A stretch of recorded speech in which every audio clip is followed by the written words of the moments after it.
สบายดีทานผู้ชมนี่คือบรรยากาศอยู่ที่ใจกลางนครหลวงฮานอยประเทศเวียดนามนั่นเองสำหรับวิดีโอนี้อุ่นใจจะพาเลาะชมบรรยากาศเขตใจกลางเมืองหรือว่าเขตเมืองเก่าโดยเฉพาะจุดนี้คือจุดที่สำคัญเพราะว่ามีแหล่งท่องเที่ยวเป็นที่นิยมสำหรับคนภายในภายนอกแล้วก็เป็นจุดที่สำคัญสำหรับเวียดนามก็คือเป็นทะเลสาบฮวนเกี่ยมพี่น้องเดี๋ยวใจจะยางผ่านเขตนี้ที่สำคัญก็คือมื้อนี้เป็นมื้อพักมื้อพรวันอาทิตย์วันเสาร์เพิ่นก็เลยว่าปิดถนนเส้นนี้สำหรับคนย่างโดยเฉพาะพี่น้องตอนนี้ก็เริ่มยักว่าเป็นช่วงตอนบ่ายได้นิดนึงแต่ว่าบ่มีแดดมื้อนี้อากาศยักว่ามืดๆนิดนึงตอนเช้านี้ก็มีฝนตกลงมาสำหรับมาย่างชมบรรยากาศจุดนี้ช่วงที่ดีที่สุดก็คือตอนเช้าพี่น้องเป็นตอนเช้าแล้วก็ตอนแลงเพราะว่าก็จะมีเขตตลาดแลงหรือว่าตลาดค่ำตลาดกลางคืนอยู่ใกล้ๆเขตนี้แหละพี่น้องอยู่ทางซ้ายมือนี้เป็นทะเลสาบเดี๋ยวใจจะพายางอ้อมทะเลสาบเขตนี้แหละพี่น้องถือว่าเป็นสถานที่คล้ายๆคือกับเป็นส่วนสาธารณะที่สามารถย่างเลาะชมบรรยากาศได้แบบชิลๆสบายๆมีร้านอาหารคาเฟ่ร้านขายเครื่องต่างๆก็อยู่เขตนี้ถือว่าเป็นจุดสำคัญเลยล่ะคนบ่หลายปานใดเพราะว่าตอนนี้เป็นช่วงเอายักษ์บ่ายน้อยหนึ่งละถ้าเป็นช่วงเช้าๆแล้วก็ตอนแรง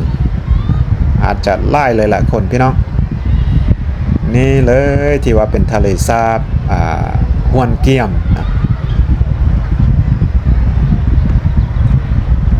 อยู่ทางหน้านี่จะเป็นดอนเป็นเกาะนะอยู่ทางหน้านี่เลยแล้วก็จะมีวัดแต่อุ่นใจบ่ได้เข้าไปเพราะว่าคนหลายพอสมควรนักท่องเที่ยวหลายก็เลยตัดสินใจบ่เข้าไปพี่น้องแล้วก็จะพาทานผู้ชมเลาะชมเบิ่งบรรยากาศเขตนี้อ้อมทะเลสาบนี้ไปงามหลายพี่น้องเท่าที่เห็นตอนนี้นักท่องเที่ยวก็คือส่วนใหญ่หลักๆเราก็จะเป็นนักท่องเที่ยวชาวจีนเกาหลีแล้วก็เห็นคนไทยบางส่วนนะคนไทยแล้วก็มีนักท่องเที่ยวลาวก็เช่นกันแล้วก็มีคนเวียดนามหลายเลยล่ะเพราะว่าเป็นวันอาทิตย์วันเสาร์แล้วก็จะมีคนเวียดนามนะมาเที่ยวไม่ว่าจะเป็นคนพื้นที่อยู่ที่ฮานอยนี่หรือว่ามาจากเมืองอื่นแขวงอื่นนะมาเที่ยวสำหรับท้ายอาทิตย์มันยังประมาณนี้แหละพี่น้องอยู่ทางหน้านี่เห็นต่อคิวกันยาวพอสมควรน่าจะเป็นกาเฟ่ The Note Coffee ก็ถือว่าน่าจะเป็นกาเฟ่ดังนั่นแหละพี่น้อง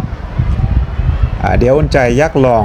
เอกคอฟฟี่เนาะกาแฟไข่ที่ว่าอยู่ประเทศลาวเฮาบ่มีเนาะอยู่เวียดนามเพิ่นมีพี่น้อง Note Coffee ก็เลยว่าผู้ใดอยากโน้ตมันยังแล้วก็เขียนมาใส่นี่เลยเต็มห้านเลยพี่น้องเต็มตึกเลยก็ไล่สั้นพอสมควรแล้วก็คิวยาวขึ้นไปเทิงพุ่นเนาะ น่าจะเป็นจุดหนึ่งที่ว่ามีชื่อเสียงอยู่ฮานอยนี่แหละพี่น้องเดี๋ยวใจจะบอขึ้นไปเนาะจะยางต่อพี่น้องท้องฟ้าอากาศจะมืดครึ้มตลอดเลยตั้งแต่เข้ามาประเทศเวียดนามเนาะบางมือก็มีฝนบางมือก็มืดแบบนี้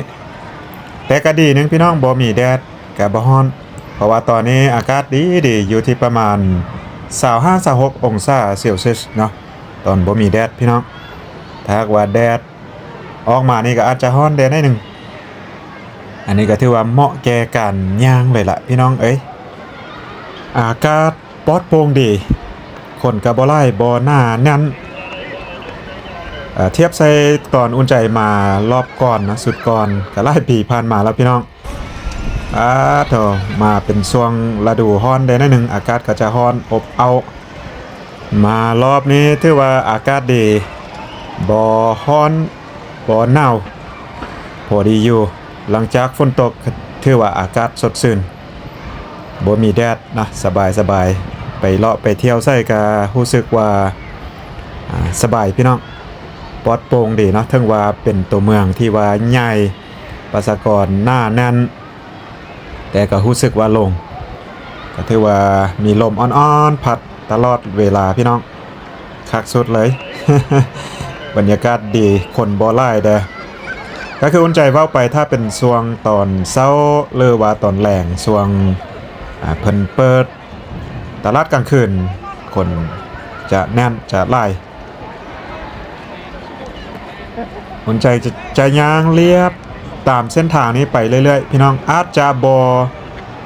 ย่างอ้อมฮอบทะเลสาบนี่แต่ว่าอาจจะย่างไปเติมประมาณได้นึงเนาะเบิ่งไปนำกันความจริงแล้วทะเลสาบนี่ก็จะบ่ได้บ่กว้างปานใดพี่น้องสามารถย่างอ้อมฮอบได้แล้วก็บรรยากาศก็จะเป็นแบบนี้เส้นทางอ้อมทะเลสาบนี้เพิ่นจะปิดเลยสำหรับคนย่างโดยเฉพาะเลยช่วงมือพักแบบนี้เดี๋ยวจะย่างไปเลียบแคมป์ทะเลสาบเบิ่งคือว่าเห็นเป็นเพิ่นปลูกต้นดอกไม้งามเลียบแคมป์ทะเลสาบลองสิย่างเข้าไปเบิ่งพี่น้อง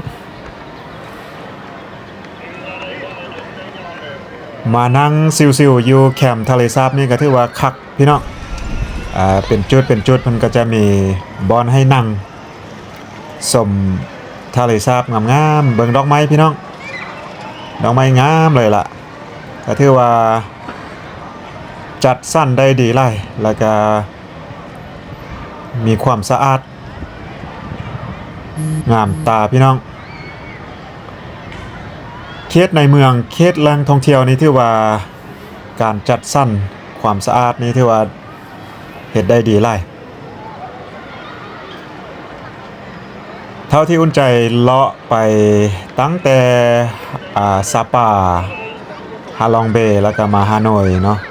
สถานที่ท่องเที่ยวต่างๆเพิ่นก็จะตกแต่งจัดสรรแล้วก็เน้นเรื่องดอกไม้เมี่ยงต่างๆนี่ถือว่าสวยงามอันนี้บ่แน่ใจว่าเป็นหยังน่าจะประวัติเกี่ยวกับทะเลสาบนี่บ่พี่น้องเพราะว่าบ่เห็นเป็นภาษาอังกฤษนะมีแต่ภาษาเวียดนาม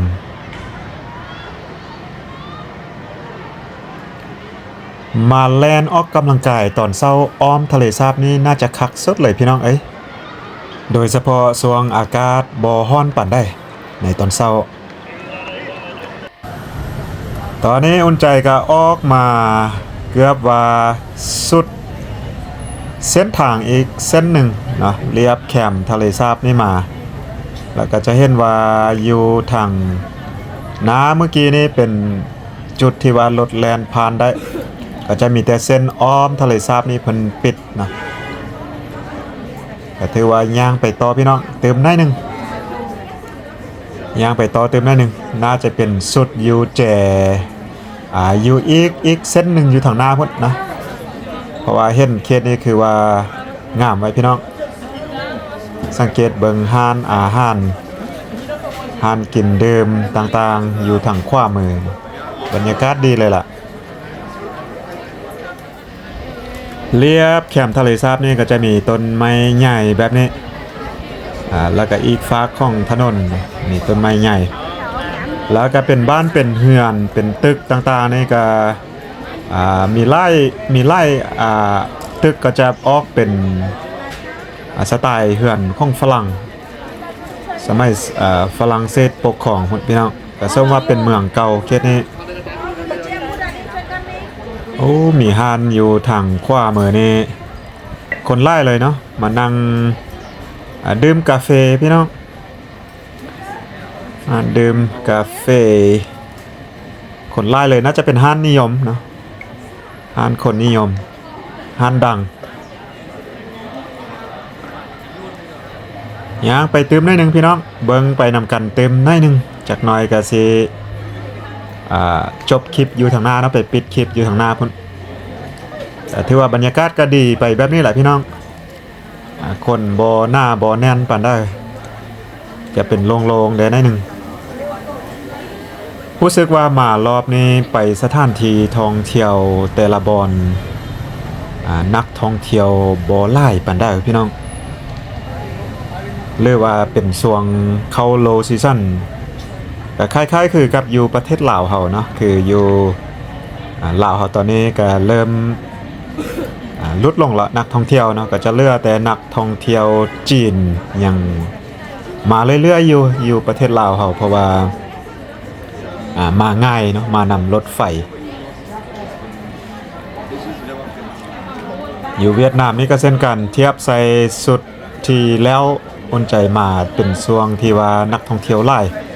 ไปแต่ละจุดแต่ละบอนสถานที่ท่องเที่ยวต่างๆนี่จะแน่นเต็มไปด้วยนักท่องเที่ยวแต่ว่ามารอบนี้บ่หลายปานใดแต่ละจุดแต่ละบอนก็จะเห็นคืออุ่นใจว่าไปลักๆก็คือคนเวียดนามเที่ยวเวียดนามกันเองก็หลายพอสมควรแล้วก็จะเห็นมีนักท่องเที่ยวมาจากเกาหลี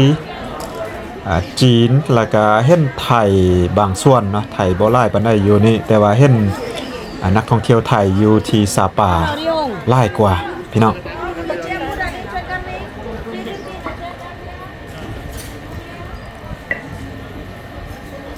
ย่างเลียบไปเรื่อยๆพี่น้องส่วนดอกไม้เรียบแคมทางนี้ถือว่าเพิ่นเบิ่งแยงดูแลปกปักรักษาได้ดีเขียวงามตลอดพี่น้องงามหลาย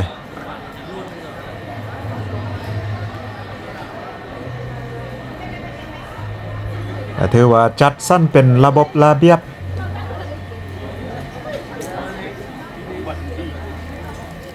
งามอยู่ต้นไม้ย้ายเรียบส่องข้างทางเรียบแคมทะเลสาบนี่ไปทางนี้น่าจะไปทางหน้าพุ่นพี่น้องอุ่นใจจะไปปิดคลิปอยู่สุดเส้นทางเส้นนี้เบิ่งท้องฟ้าตอนนี้ก็คือว่ามืดเข้าพี่น้องฝนสีมาอีกตื่มบ่เพราะว่าตอนเช้านี่ฝนตกไล่พอสมควรตอนเช้าตั้งแต่ตอนเช้ามืดพุ่นแหละแต่บ่แน่ใจว่าสิลงมาตื่มบ่มาฮอตเคสนี้ถือว่าไกลจะสุดทางเส้นนี้ล่ะว้าวบรรยากาศก็ดีเลยล่ะพี่น้องเอ้ยความจริงแล้วมื้อนี้แทนที่เราจะเดินทางมาจากฮาลองเนาะฮาลองเบย์แต่ว่าเราเปลี่ยนแผนพี่น้องก็คืออุ่นใจลงคลิปไปก่อนหน้านี้เปลี่ยนแผนเพราะว่ามีฝนตกเราบ่ได้ขี่เรือไปเที่ยวอ่าวฮาลองเบย์ก็เลยว่ากลับมาที่ฮานอยฉะนั้นมื้อนี้มื้อก็จะเลาะอยู่ที่ฮานอยนี่แหละเลาะเที่ยวชมเบิ่งบรรยากาศออกจากนี้อุ่นใจน่าจะไปทางรถไฟเนาะอยู่ที่ใจกลางเมืองฮานอยนี่แหละเบิ่งบรรยากาศรถไฟผ่านกลางเมืองพี่น้องอันนั้นก็ถือว่าเป็นสถานที่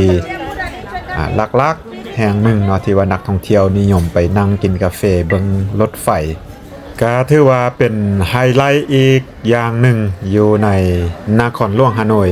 หลายคนก็จะว่าถ้าทานได้มาฮานอยแล้วบ่ได้ไปนั่งกินกาแฟอยู่ที่แคมป์ทางรถไฟก็หมายความว่ามาบ่ฮอดฮานอยว่าซั่นพี่น้อง ต้องได้ไปเนาะตอนนี้อุ่นใจก็มา